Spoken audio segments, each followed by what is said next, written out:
What's going on, everybody? This is Clydean Fair. Let's talk about Wartales. Wartales is a game in which the player is in charge of a mercenary company that is struggling to survive in a war-torn world. I have already done my typical review video for Wartales, but there's something new about the game that I would like to make its own video for, and that is the co-op open beta.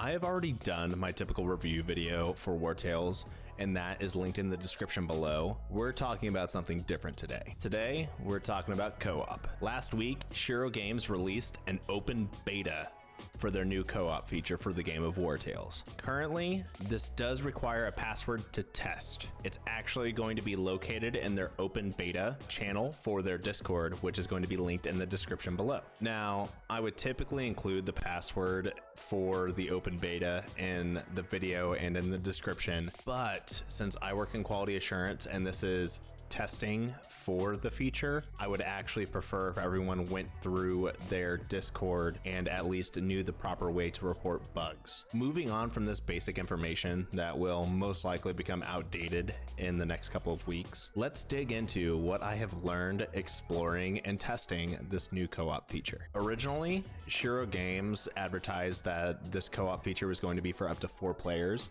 However, as of right now, due to stability reasons, they actually disabled that feature and you can only play with up to 1 other person for a total of 2 players in a co-op campaign. Upon creating a new co-op game, the host, or player 1 as I'll call them, gets to select the companion composition and the bonuses and malices for the run. That is, they should be able to pick the companion composition, but as of right now there's actually a bug, and the only companion composition that you will get regardless of what option you select is Brute, Swordsman, Archer, and Ranger. Now, you will get the change in suspicion, experience, food, medicine, crowns, all of that will still work. However, as of right now, the starting composition of the units themselves is limited to those 4. Once the host or player 1 gets to the customization screen where you're able to select your weapon kit and skills and whatnot for your companions themselves,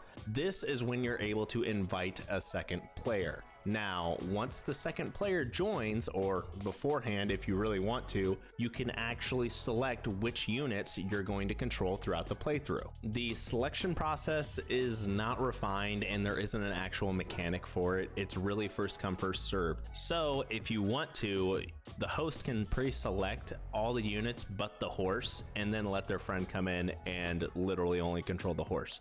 Which, since you can't bring the horse into battle in the very beginning of the game, they're just a pack mule and they're watching the entire time. Don't do this, by the way. It's a really good way to end a friendship. Now that we've selected our companions, we're able to actually load into the game. Upon loading into the game, it at first appears that each player gets to control their own band of mercenaries, but this isn't the case. The players can move independently on the map. However, this is more of a case of a twin-headed giant. Players need to be next to each other in order to interact with a point of interest. Besides points of interest, you cannot camp unless you're next to your partner, which means if you stray too far away from each other and then you run out of stamina for walking, you will die. The run will end because your people will start dying from fatigue. All the doom and gloom aside, walking into town works for the most part from my experience. I've seen reports where it doesn't work. However, every single time I've tried, it works.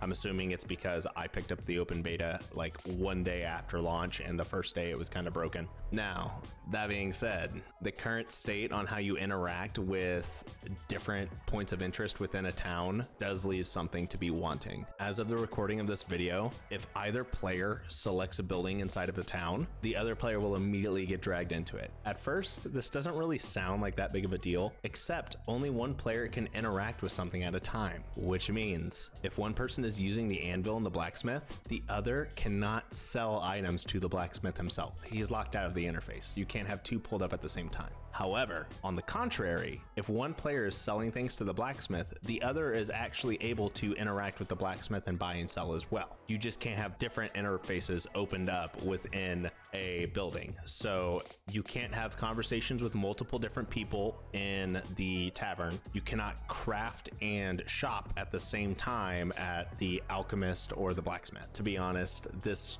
drastically slows down gameplay for those of us who aren't currently using a profession-based mini game. So if you have the blacksmith in the party, your friend is going to be sitting there and waiting for you to finish your little mini game. Now that behavior does continue throughout the rest of the game. So if you're fishing, your partner can't fish. If you're mining, your partner can't mine. All of these feature quirks lead into, as I've said before, a twin-headed giant type of gameplay, which isn't really co-op. You're simply giving your friend control of a couple of different units, which ends up being like you're handing the controller off to your sibling when you were playing Super Mario Brothers as like a little kid. Now, for most people, this probably isn't good enough to make them want to buy the game exclusively for co-op. Personally, I would really enjoy for the game to go into a direction where two different players have two entirely different parties, where there is no shared inventory or a crown pool or food or anything like that, and you're able to camp in separate areas.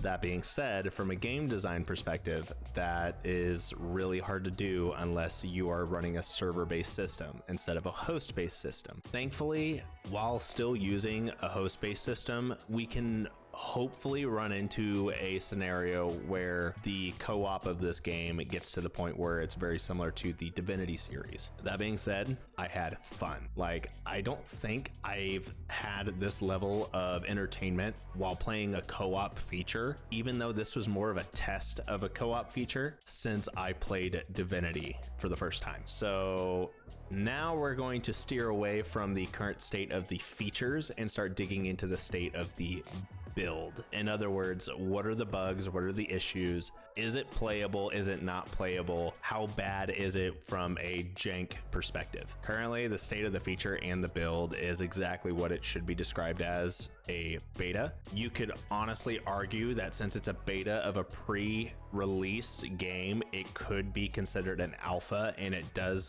feel like a borderline alpha beta, but the game is playable-ish, and the bugs aren't enough to break the game. You just have to make sure you're going into this knowing that it is a test and you're not playing, you are testing. There are bugs galore, like left and right. Second player, whoever gets the short stick and plays second player will see more bugs than the host. And I know this because I've played as both the host and second player, and it is bad for second player. Save files also break very frequently. Highly recommend having multiple save files, or just not caring if you have to restart after 3 or 4 hours. During my live stream alone, which was only about 3 hours of testing, we had to close out of the game about 4 times due to the game crashing in the middle of my turn in combat as the second player. Unfortunately, after about the 4th reload, the game file became corrupted and broke, and we were not able to recover the save after that point. So in order to combat this, I highly recommend not playing on Iron Man, at least for the test. You're going to want to be on the free save style and make copies. I mean, copies on copies on copies.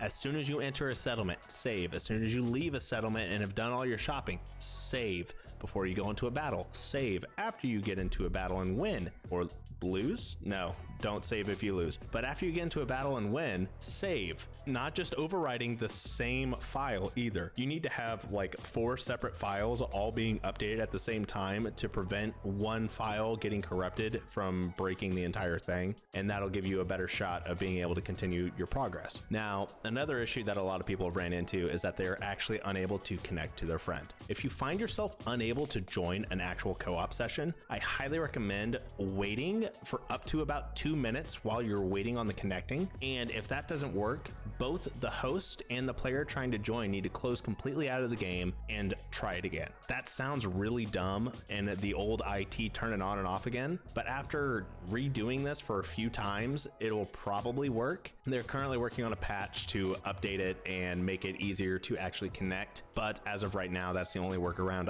I have found that actually works. Also, for those of you who are testing, just note you're most likely going to lose all of the progress that you make during the open beta. So it's okay if I share this little extra bug that I found. Now, during my testing, I've noticed that there's a duplication glitch. I'm letting everyone know how to recreate it now because you might as well have fun and fully enjoy the experience as much as you possibly can, instead of you having to restart your progress every 2-3 hours and getting very frustrated. At least this way you'll have all the money you want to go play around. So if you are a second player, you are able to duplicate items. Simply open up the character inventory, as in the character tab that shows you the equipped equipment, and then drag an item off of your character and into your inventory stash. That will actually duplicate the item. Do not right click and unequip, just simply left click and drag. The longer you drag,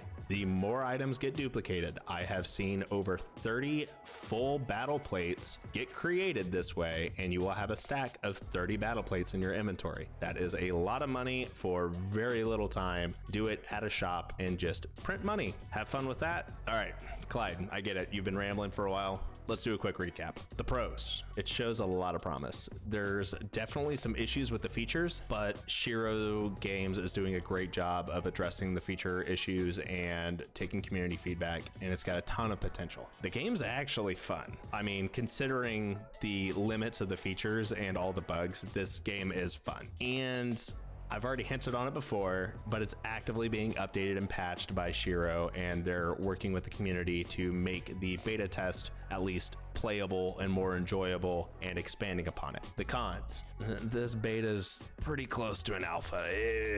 Instability. It's pretty rough. It does break a lot. It's playable, but barely.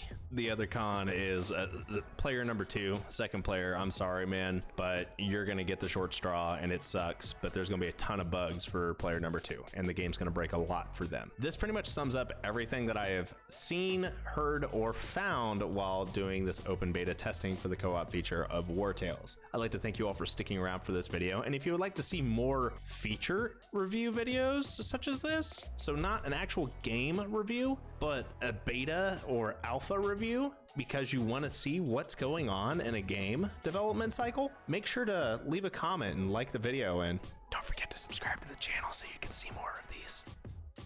Until next time, have a good one.